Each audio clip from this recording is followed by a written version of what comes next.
అటువంటి భయంకరమైన నరకాగ్ని దాన్ని తప్పించుకోవాలంటే ఖచ్చితంగా మన కోసం నరకం అనిపించిన యేసు వైపు చూడాలి. Praise the lord. అందుకే నికోదేముతో దేవుడు మాట్లాడుతూ అరణ్యంలో మోషే ఇతర సర్పం ఎలా ఎత్తాడో కలువరి శిలువలో యేసు వాళ్ళు ఎత్తబడ్డారు. ఇతర సర్పం వెళ్ళి చూసిన వాడు ఎలా బాగుపడ్డాడో, బ్రతికాడో, జీవించాడో, ఆ విషము వాళ్ళు పని చేయలేదు, విషము వాడిని చంపలేదు, ఆ పాములు వస్తున్నాయి, వాళ్ళు కలుస్తున్నాయి, కానీ వాళ్ళ దర్శనం మొత్తం కూడా ఇతర సర్పం వెళ్ళి ఉంది. కానీ వాళ్ళు చచ్చిపోలేదండి. ఎవడు చూడలేదు, వాడు చనిపోయాడండి. నువ్వు కూడా యేసు వైపు చూసి ఈ పొరుగు పందాన్ని కొనసాగించాలి. Praise the lord. సులువుగా చిక్కులు పెట్టు పాపాలు విడిచిపెట్టాలి. యేసు వైపు చూస్తూ మన పరుగు పందాన్ని కొనసాగించాలి. మన గురి, మన గమ్యం అంతా కూడా యేసే అయి ఉండాలండి. Praise the lord. నాకు అనిపిస్తూ ఉండే కొన్ని సమస్యలు, కొన్ని శోధనలు వచ్చినప్పుడు అసలు ఈ సేవలకు ఎందుకు వచ్చాక బాగుండి నాకు ఎంతగానో అనిపిస్తూ ఉండదు. కానీ దేవుని వాక్యం మనల్ని బలపరిచేదండి. దేవుని వాక్యం మనల్ని ధైర్యపరిచేదండి. దేవుని వాక్యం మనల్ని నిలబెట్టిందండి. దేవుని వాక్యమే మనల్ని నిత్య జీవానికి చేర్చింది. రక్షణ లేని నుండి రక్షణ పొందుకోండి, త్వరగా పొందుకోండి, ఆలస్యం లేదు. ఎక్కడ ఉండండి? ఆయన ఇంకా వాకిడి యొద్దనే, కడప యొద్దనే ఉండండి అంటారు. అంటే కడప యొద్ద నీకు ఎంత సమయం ఉంది? ఆ పడవ, ఆ ఓడ రక్షణకు బాప్తీసానికి సాదృశ్యం ఉందంటండి. ఓడ సిద్ధం చేసుకున్నాడు నోవాహు. నువ్వు బాప్తీసమని ఓడ సిద్ధం చేసుకున్నావా లేదా? ఆ బాప్తీసమని ఓడ సిద్ధం చేసుకుని దాంట్లో కూర్చోవాలి నువ్వు. Praise the lord. ఆ రక్షణ అనే కవచమును ధరించుకోవాలి. ఆ రక్షణ అనే వస్త్రమును తొడుక్కోవాలి. సిద్ధ మనసు అనే జోడి నువ్వు తొడుక్కోవాలి. శిరస్నానం అనేది నువ్వు పెట్టుకోవాలి, కవచాన్ని పెట్టుకోవాలి. వాక్యం అనే ఖడ్గాన్ని చేతపట్టుకోవాలి. విశ్వాసం అనే డాలు చేతపట్టుకోవాలి. ఒక సైనికుడు లాగా నువ్వు పోరాడాలి. Praise the lord. పాపంతో నువ్వు పోరాడాలి, సమాజంతో నువ్వు పోరాడాలి. అనేకులు దూషిస్తుంటారు, గేలి చేస్తుంటారు, వాటన్నిటితో విశ్వాసం అనే డాలు పెట్టాలి. అవి నీ హృదయంలోకి రాకూడదండి. ఒక్క మాటతో ఒక ఆమె తెచ్చేది ఎవరు మానేసి ఎవరు ఏదో అన్నారు అంటే ఏమర్థం? నా దగ్గర డాలు లేదు, విశ్వాసం లేదు, కూడా గుండెలో దిగకూడదు బాణం. మనుషుల మాటలు బాణాల్లాగా ఉంటాయండి. మనుషులు మాటలా ఉంటే హృదయాన్ని గాయపరిచే బాణంలాగా ఉంటే మనుషులు మాట. నీ విశ్వాసం అనే డాల్ నడ్డు పెట్టి నీ హృదయంలో చేర్చుకోకూడదు. Praise the lord. హల్లెలూయా. దేవుని సువార్త విన్నావు కదా, రేపు పొద్దున్న దేవుడు రాకల్లో పాదధూళి వచ్చి సాక్ష్యం చెప్పిద్దంట. వాళ్ళు చెప్తారంట, ప్రభువా నీతో నిత్య జీవం, నీతో పరలోక రాజ్యం మాకు చెప్పిన వాళ్ళు లేడంటే పాదధూళి వచ్చి సాక్ష్యం చెప్పిద్దంట. నిజంగా ఈ గృహానికి గడప దొక్కాడు దైవజనుడు, ఈ ప్రాంతానికి వచ్చాడు దైవం, కానీ వీళ్ళేవు మారలేదు, మారు మనసు పొందలేదు. ప్రైజ్ హల్లెలూయా. మనందరం కూడా బాప్తీసం పొందాలి. యేసుక్రీస్తులోని పాపక్షమాపణ ఉంది కాబట్టి మనందరం బాప్తీసం లేకుండా నిత్య జీవానికి ఎవరు కూడా సరే. యేసుక్రీస్తు నేనే మార్గము, సత్యము, జీవము, నా ద్వారానే తప్ప ఎప్పుడో తండ్రి యొద్దకు రాడు. Praise the lord. యేసుక్రీస్తు ధైర్యంగా చెప్పాడండి, నేను కూడా కాదు, నేనే. నాలో పాపం ఉందని ఎవరైనా మీరు ఆరోపించగలని సవాలు విసిరాడండి యేసుక్రీస్తు ఒక్కడేనండి. ఎవరన్నా మాట్లాడారు? ఎవరైనా సవాలు విసిరారా? ఈ ప్రపంచం మొత్తంలో కూడా నాలో పాపం ఉందని మీలో ఎవరైనా ఆరోపించగలరా? ఎవరైనా నేను నేరస్థాపన చేయగలరంటే ఎవరు దమ్ము సరిపోలేదండి ముందుకు రావడానికి. యేసుక్రీస్తు పరిశుద్ధుడు ఆయన, అంతే. కాబట్టి ఆ పరిశుద్ధుడైన యేసుక్రీస్తుని సొంత రక్షకుడిగా అంగీకరించుకొని మనందరం కూడా రక్షణ వాళ్ళకి ఎక్కి యేసు ప్రత్యక్షత కోసం ఆశతో ఎదురు చూద్దాం. నిజంగా రాకడ వచ్చిందనుకోండి, రాకడ రాకముందు మన జీవనం ముగించబడదనుకోండి, లాజరు వాళ్ళ ప్యారడైజ్కి వెళ్ళిపోతాం. అక్కడ అబ్రహాం రెండు అనుకుంటాం, హ్యాపీగా జీవితాన్ని గడుపుతాం. ఒకవేళ రాలేదనుకోండి, దేవుని కోసం ఆయత్తపడదాం, దేవుని సువార్త అనేకులు చెప్దాం. దేవుని శరీరాన్ని పూజిస్తున్న, రక్తాన్ని సేవిస్తున్న మనము ఆయన మరణ వార్తను అనేకులకి తెలపాలంట, మరణ వార్తని చెప్పాలంట. చెప్తున్నారా? సువార్త పని చేస్తున్నారా? దేవుని సువార్త పని చేస్తున్నారా? అనేకులకు చెప్తున్నారా దేవుని వాక్యాన్ని? ఖచ్చితంగా దేవుని వాక్యాన్ని అనేకులు మనం చెప్పాలి. Praise the lord. చెప్పండి హల్లెలూయా. అనేకులు దేవుని సువార్త ప్రకటిద్దాం, దేవుని కోసం అనేకులు సంపాదించుదాం. కాబట్టి ప్రేమ దేవుని పెట్టారా, మనమందరం కూడా క్రీస్తుని నమ్ముకొని క్రీస్తుతో బ్రతుకుదాము గాక. రక్షణ మారు మనసు దేవుడు మనకు అనుగ్రహించును గాక. చిన్న వాక్యం అందరూ దేవుడు నీళ్ళు పెట్టి ఫలించేయండి గాక. ప్రార్థించేద్దాం. దేవుని సంరక్షణ మనం అందరికీ కూడా కంట్రోల్. రక్షణ పొందుతున్న నీవు ఎలా బ్రతుకుతున్నావు ఒకసారి పరీక్షించుకుంటూ దేవుళ్ళు నమ్మకం ఉంటున్నామా? ప్రతి విషయంలో సారిపోతే ఎక్కడ రాదు. దైవజనుల మాటకు లోబడింది, ఇదిగో తన దగ్గర లేదు అయినప్పుడు కూడా తీసుకొని రొట్టె అప్పం మొక్క తీసుకొచ్చింది. అధిగమించాలి, మన శరీరాన్ని అధిగమించి దేవుని పని చేయాలి. స్తోత్రమయ్యా. పరిస్థితులను అధిగమించి దేవుని పని చేయాలి. ఇదిగో ఒక దినాన్ని అక్కరకు వస్తుంది. దేవుడి పట్ల మనం చేసిన కార్యం ఒక దినానికి అక్కరకు వస్తుంది. యేసయ్యా ప్రభు మమ్మల్ని కనికరించండి, మమ్మల్ని క్షమించండి అయ్యా. ప్రభు ఇప్పుడు దాకా నీతో మేము నమ్మకంగా లేను, మమ్మల్ని క్షమించండి యేసయ్యా. మా అపరాధ పాపాలను క్షమించండి యేసయ్యా. ప్రతి విషయంలో నీతో నమ్మకం ఉంటామయ్యా. నీ మందిరానికి వచ్చే విషయంలో నమ్మకం ఉంటామయ్యా. నీ సమయాన్ని మేము దొంగిలించమయ్యా. 6 రోజులు పని చేయాలి, 7వ రోజు దేవుని మందిరంలో ప్రవేశించాలి. అది ఆశీర్వాదం, అది ఆశీర్వాదం. ఆశీర్వదించబడే దినములలో ప్రవేశించబడాలి. స్తోత్రం నాయనా. యేసయ్యా మమ్మల్ని క్షమించండి. ప్రతి ఆదివారం నీ మందిరంలో ఉంటానయ్యా, ప్రతి ఆదివారం నీ మందిరంలో ఉంటాను తండ్రి అయ్యా అని ప్రార్థించిన అందరూ కూడా యేసయ్యా నీకు స్తోత్రమయ్యా, స్తోత్రమయ్యా.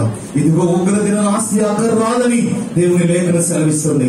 ఆయన గడప ఎదురే ఉన్నాడు.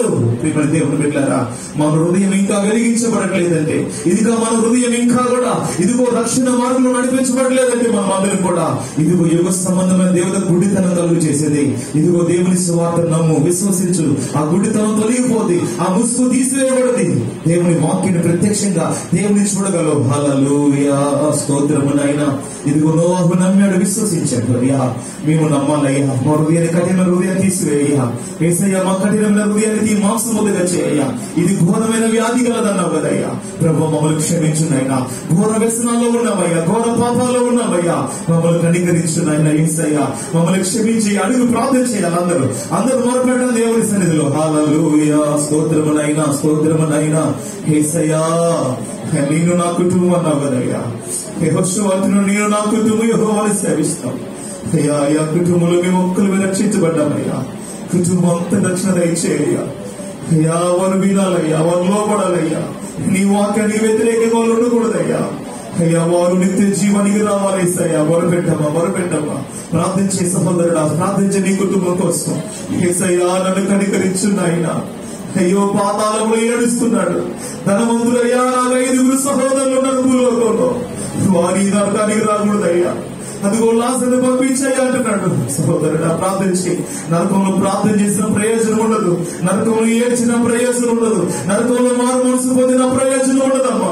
ఇప్పుడే సమయం ఉండగానే ఇదిగో సమయం ఉండగానే దేవుడిని ప్రార్థన వినేటప్పుడే, దేవుడు దొరికేటప్పుడే నువ్వు ఎదగాలి. యేసయ్యా అని పిలు. దేవా యేసయ్యా నాకు రక్షణ కావాలయ్యా, నాకు రక్షణ కావాలయ్యా, నాకు బాప్తిసం కావాలయ్యా. ఇదిగో రక్షణ వడలో నోవాహు ఎక్కినట్లుగా నేను ఎక్కాలయ్యా. ఆ ఉగ్రత నుంచి తప్పించబడాలయ్యా. ఇదిగో నా తండ్రి ఆ శాపం నుంచి కొట్టివేయబడాలయ్యా. యేసయ్యా నన్ను రక్షించండి నాయనా, నన్ను రక్షించండి యేసయ్యా, నన్ను కాపాడండి యేసయ్యా. కృపతో నింపు యేసయ్యా. ప్రతి విషయంలో నమ్మకంగా ఉంటానయ్యా. నా రాబడి అంతటిలోనైనా ప్రథమ ఫలాన్ని నీకు ఇస్తానయ్యా. నా దక్షిణ తండ్రి, నా రాబడి అంతటిలో ప్రభా దక్షిణ భాగాన్ని చెల్లిస్తానయ్యా. అయ్యా నీకు స్తోత్రమునైనా, అయ్యా నీకు ప్రభునైనా. నీ గుప్పిలతో విడుదల ధారాళంగా ఇచ్చే దేవుడు అయ్యా. ప్రతి విషయంలో నేను కూడా తండ్రి నీ పని కోసం నేను పాటుపడతానయ్యా. అయ్యా నీ పని కోసం నేను నిలబడతానయ్యా. నన్ను ఇంకా బలపరచండి అయ్యా. ఆత్మీయులు మమ్మల్ని బలపరచండి. అడిగిన దేవుడిని అడిగిన ప్రార్థన చేయండి. ఘోర పాపినైనా నేను దూరంగా పారిపోగా, ఘోర పాపినైనా నేను దూరంగా పారిపోగా, నీ ప్రేమతో నన్ను క్షమించి నన్ను హత్తుకున్నావయ్యా. నీ ప్రేమతో నన్ను క్షమించి నన్ను హత్తుకున్నావయ్యా. ఎంత మంచి దేవుడవేసయ్యా, ఎంత మంచి దేవుడవేసయ్యా. చింతలన్నీ తీరేనయ్యా నీలో చేరగా. ఎంత మంచి దేవుడవేసయ్యా. నా చింతలన్నీ తీరేనయ్యా నీలో చేరగా. ఎంత మంచి దేవుడవేసయ్యా. నా చింతలన్నీ తీరేనయ్యా నీను చేరగా. ఎంత మంచి దేవుడవేసయ్యా, మంచి దేవుడు యేసయ్యా. తన పరిశుద్ధ రక్తాన్ని మన కోసం చెల్లించాడు. మనం పొందవలసిన శిక్షను ఆయన పొందుకున్నాడు. సహోదరుడా, సహోదరి, యేసు వైపు చూడు, యేసు వైపు చూడు. యేసయ్య జాలిగల తన హృదయంతో, జాలిగల మనసుతో నేను పిలుస్తూ ఉన్నాడు. యేసయ్య, నేను హద్దుకునే భాగ్యం దయచేయ, నీ రక్షణ పొందుకునే కృపను పరీక్షండి. క్రూర పాపులమై మమ్మల్ని కనికరించండి. పరిశుద్ధ ప్రార్థన. పరిశుద్ధుడ, ప్రేమ, నమ్మకమైన తండ్రి, కృపా కనికరంగా ఈ శ్రేష్టమైన సభలోని పాదలు పట్టుకుని వేడుకుంటున్నాను. పాటల్లో, స్తుతులలో, అయ్యా ఆరాధనలో, అయ్యా సాక్ష్యాల్లో, ప్రభు వాక్య ధ్యానంలో నీ కృప చూపావయ్యా. మొట్టమొదటి ప్రసంగాన్ని మాకు వెలిగింపు చేశావయ్యా. ప్రభువా, నీకు ఇవ్వమన్నావయ్యా. అయ్యా, నీకు ఇవ్వబడును అన్నావయ్యా. ప్రభువా నా తండ్రి, ప్రతి విషయంలో కృప అనుగ్రహించండి. ప్రభువా నీకు స్తోత్రం అయినా. రెండో ప్రసంగంనైనా ఈ రాజ్య సువార్త సకల జనులకు సాక్షాత్మై వినిపించబడదన్నావయ్యా. ఆ తర్వాత అంతం వచ్చుదన్నావయ్యా. ఆ అంతములు ఎవరు విడవబడకూడదయ్యా. ఆ అంతములు ఎవరు కూడా విడవబడకూడదయ్యా. ఆ అంతములు ఎవరు శిక్షను పొందుకోకూడదయ్యా. అందరూ ఎత్తబడే గుంపులో ఉండాలయ్యా. ఎవరు నరకని కూడా చిత్తము కాదయ్యా. అందరి కోసం నువ్వు ప్రాణం పెట్టావయ్యా. అందరి కోసం నువ్వు రక్తం చిందించాలయ్యా. ప్రభు, ప్రతి ఒక్కరు రక్షించండి అయ్యా. హృదయాన్ని కఠినపరుచుకోకుండా అయ్యా, సాతాను హృదయాన్ని కఠినపరిచిందేమో. ఆ యుగ సమాజంలో దేవత యేసు నామములు ముసుగు తొలగి పోవును గాక. యేసు నామములు కృప అనుగ్రహించబడును గాక. దేవుని వరం అనుగ్రహించబడును గాక. రక్షణ బాప్తీసు ప్రతి బిడ్డగా దయచేయమని, విత్తబడ్డ వాక్యం కానుకలు, ప్రథమ ఫల దశమభాగాలు విత్తన ప్రతి కానుకలు దీవించండి. తగిన ప్రతిఫలము దీవెన దయచేయండి. వాళ్ళ కుటుంబాల్లో ఉన్న ప్రతి దారిద్రత, లేని ఇరుకు ఇబ్బందులు యేసు నామములో తొలగి పోవును గాక. క్షామంలో క్షేమాన్నిచ్చే దేవుడు అయ్యా. ఇదిగో సారెపతి అదనాలను పోషించినట్లుగా నీ బిడ్డల ప్రభు అటువంటి కృప నీ బిడ్డలకు అనుగ్రహించబడును గాక. కృప దీవించిన అందరి విత్తబడ వాక్యం హృదయంలో ఎరుకటి ఫలింపచేసి వచ్చే పునరుత్థాన ఆరాధన అంతవరకు కూడా నీ కృపా సన్నిధి మాకు తోడు నడిపించమని నజరేయుడైన యేసు క్రీస్తు నామములో అడిగి వేడుకొనుచున్నాము తండ్రి. ఆమేన్. తండ్రి అయిన దేవుని ప్రేమ, మా రక్షకుడైన యేసు క్రీస్తు కృప, పరిశుద్ధాత్మ అన్యోన్య సహవాసం మనకును మన కుటుంబాలను లోకంలో సకల పరిశుద్ధులకు నేను కృపా సన్నిధి సదాకాలము తోడైండి నడిపించును గాక. ఆమేన్. యేసు రక్తమే, ప్రభు యేసు రక్తమే అపవాది క్రియలు లయమవును గాక. యేసు నామానికి సంపూర్ణమైన విజయము కలుగును గాక. ఆమేన్, ఆమేన్, ఆమేన్. అందరూ పొందున